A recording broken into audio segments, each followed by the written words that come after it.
kulanka casho sharafta uu soo qabanqaabiyay taliska qaybta lixdamaad ee ciidanka xoogga dalka Soomaaliya waxaa ka soo qayb galay wasiirada wasaaradaha gaashaandhigga iyo amniga gudaha xukuumadda Soomaaliya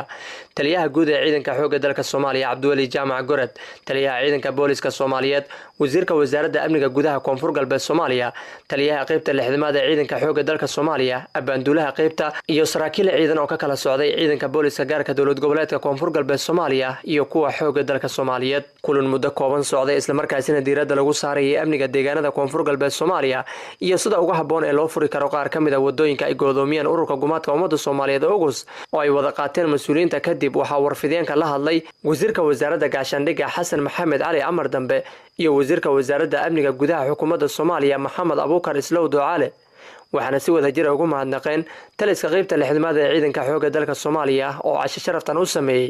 waxaana dowladda Koonfur Galbeed Soomaaliya ku amaaneen juhdiga faraha badan ay ku bixiyeen inay amni ka dhigaan deegaanada Koonfur Galbeed Soomaaliya dhamaantooda waxaan kaloo halkan ka cadeynaa in maamulka Koonfur Galbeed oo hogaaminaya madaxweyne Shariif Xasan inuu si fiican ugu soo dhaweeyay dadweynaha degan Koonfur Galbeed gaar ahaan magaalada Baydhabo labada bari aan halkan joognay si fiican ugu soo dhaweeyay ku mahadsan yihiin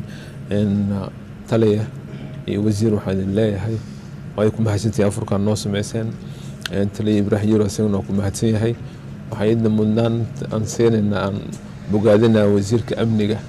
oo asagana si fiican ugu soo dhaweeyay amniga meeshana Baydhabo qayb loo wax ka qaato wasiirka waa mahadsan yahay asagana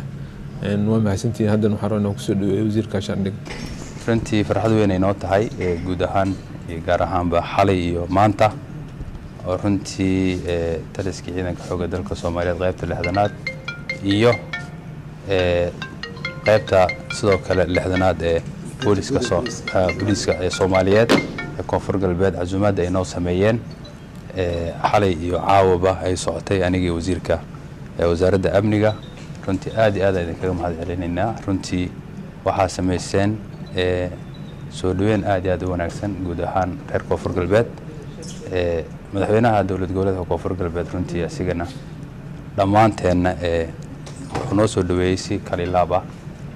madaxweynaha Jamhuuriyadda Federaalka Soomaaliya iyo ra'iisul wasaare Xasan Ali Khayre anaga dhan waxaan aragnay soo dhaweyn aad iyo aad u ballaaran madaxweynaha iyo shacabka reer Koonfur Galbeed runtii lagu faano waaye waxayna muujiyeen niyad wanaag badan ay muujiyeen